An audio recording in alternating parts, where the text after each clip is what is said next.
Welcome to Luca is a Billionaire, where the only thing I invest in is your answers. You start by confirming you have an administrator account because you will change scheduled tasks and possibly the registry. Once done, open Task Scheduler and Event Viewer side by side so you can trace what triggers the command prompt.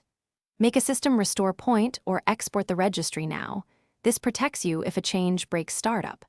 Now move to Task Scheduler and look for any task referencing CMD, EXE, or scripts. This is the first place the auto-open originates. Once you've located suspicious tasks, inspect their triggers and actions to see whether they run at logon, on idle, or on a specific event. That explains why CMD flashes. Disable the task first to test changes, rather than deleting immediately. Next, check the startup folder and registry run keys.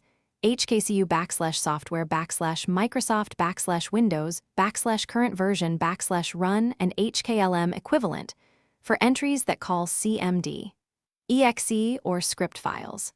If you find a reference, remove or correct it, then reboot to confirm the prompt no longer appears.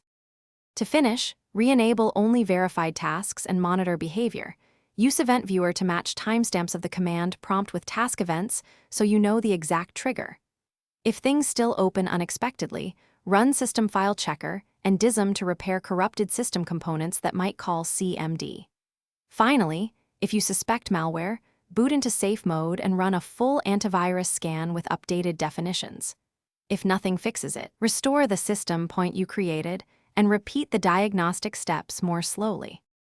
Thanks for watching and please subscribe. It's the best investment you'll ever make.